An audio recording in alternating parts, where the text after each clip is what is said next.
Hello again, everyone. Welcome back. Well, I like reviewing cigars that I've never heard of that may be known to some of you, but unknown to a lot of us. And today we have one of those. Here it is, the Micallef Migdalia Toro.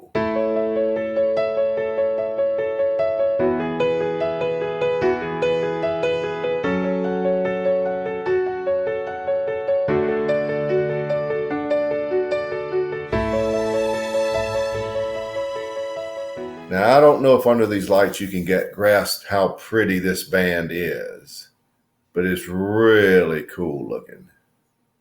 Too bad we can't smoke it. All right. This is from a very new company, actually. 2016, they came on the market. Owner, Texas entrepreneur Al Micallef founded and started the company. And this is one of his cigars we're going to review today. It is named for Migdalia Sanchez, who is the daughter-in-law of Pedro Gomez.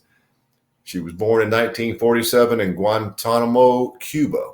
At the age of 17, she graduated from the School of Tobaccologists in Havana and was later chosen to represent Cuba in various international exhibitions. And she's widely known for her contributions to the tobacco industry and has been awarded several times as one of the best cigar rollers in the world. This cigar is, as described on their website, a 4-year-old San Andreas Habano wrapper, a 4-year-old Sumatran binder, and 4-year-old Nicaraguan and Dominican filler.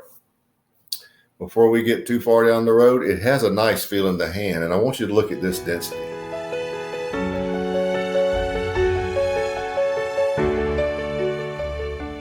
It's really cool looking.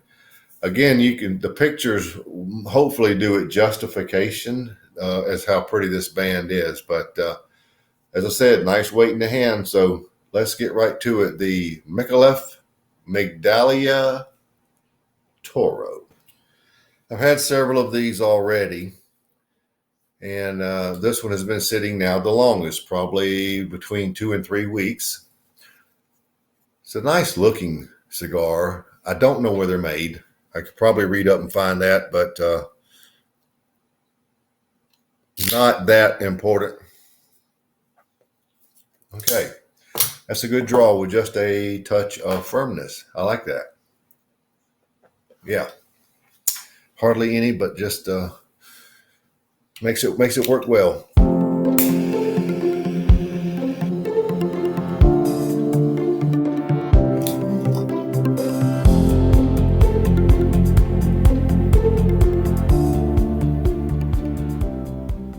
I think the best thing to do is start identifying the flavors and come back periodically and update you because there is so much going on in this cigar. This is way more than a one-trick pony. Okay, let's begin. The flavor is mango, orange peel, lots of cinnamon, caramel, light brown sugar, leather, light nutmeg in the mix, and a light black coffee base. And there may be more. A light black pepper, almost could call it a white pepper, at about a 7. Lots of stuff going on here. And it's a nice mix. It's just real unusual. Now, Migdalia also came up with the secret blend for this cigar. So that's how you start, I think. There is a lot going on here. So let's see where we go from here.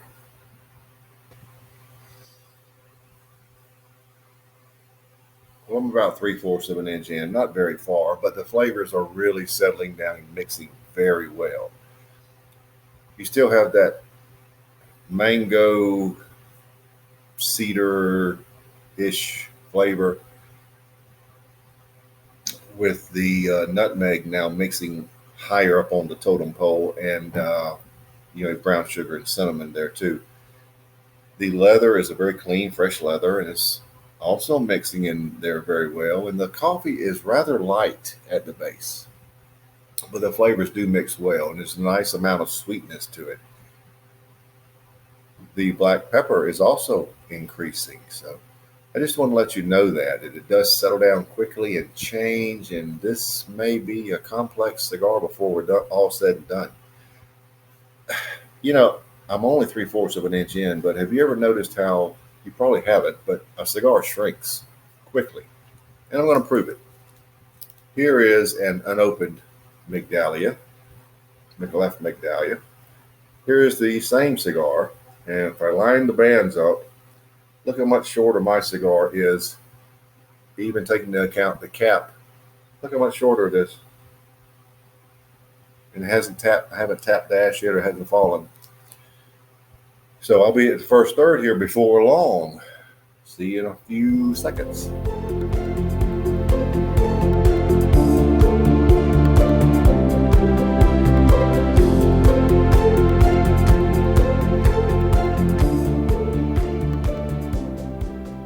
But here we are, at the first third. And the flavors are just mixing well. This is an interesting, different cigar. Mango, cedar, caramel, nutmeg, light leather, light coffee. The orange peel really is gone. There's just faint recognition of it, to the point where most people would say they don't notice it, so I won't say much about it. Medium bodied, sort of leaning toward medium to full. The finish is sort of leathery with hints of caramel and a little lingering black pepper, not an overwhelming amount. But of all the cigars I've reviewed this year, or in the past several years, this is rather unique. And something about it is appealing other than just flavors. It's the mix of those flavors. The fact that it's so unusual is appealing.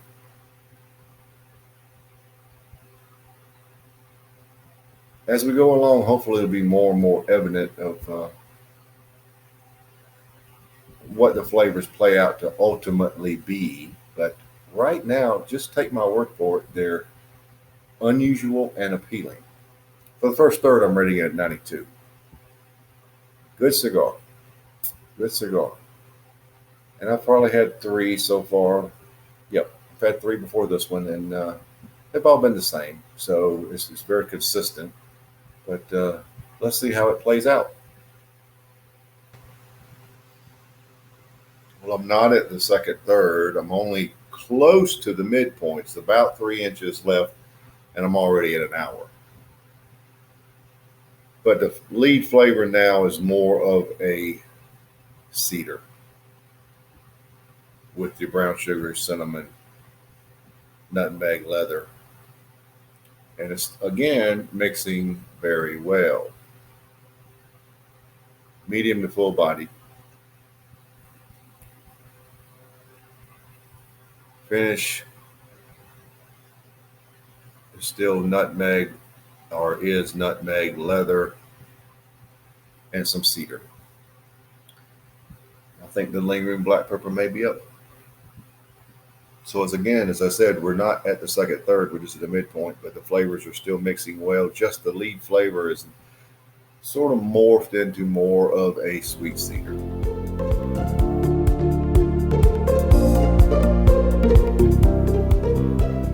Well, I am finally done with the second third. Look at the burn time. This is a very dense cigar and burns very slowly. If you smoke it slowly, burns evenly if you do.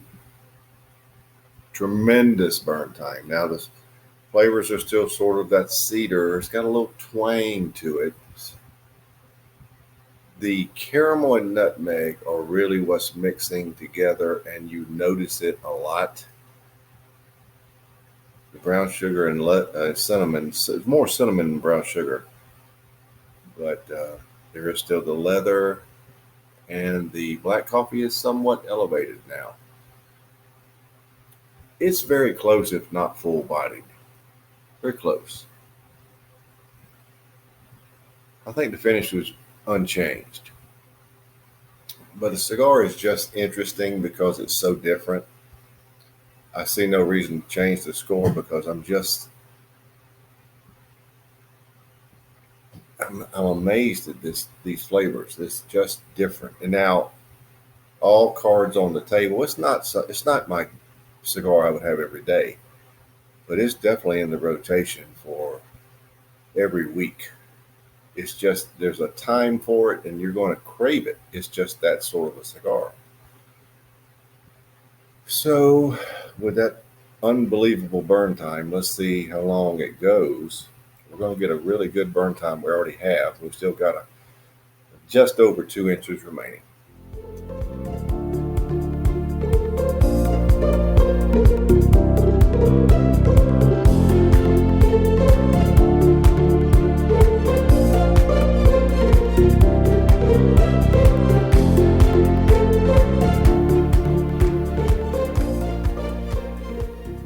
Well, we're down to the end, or we're very close, so let's wrap it up. This is just an interesting cigar. I guess you have to experience it to understand what I mean, but the flavors are just unique. You still have that twangy cedar, light brown sugar, caramel, some cinnamon in the mix, giving it nice tingle, nutmeg, leather, and black coffee. That's what you have.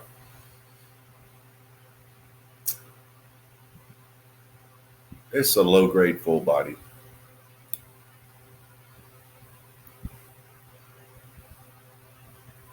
Finishes nutmeg, some of that cedar, caramel, and nice lingering black pepper. The lingering black pepper improved as the cigar went along. This, again, is not an everyday cigar for me, but I like it.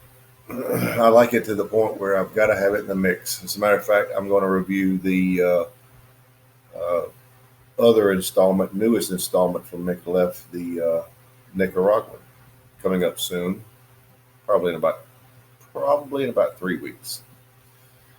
As far as this cigar, I can't change the score. It is in my category of a 92, which is 92 is something I buy again, and it's I tend to have them more than not. There's a lot of 92 rated cigars that I have just about every day. This one would be in there in the probably a couple times a week category because I like it enough that I want it around.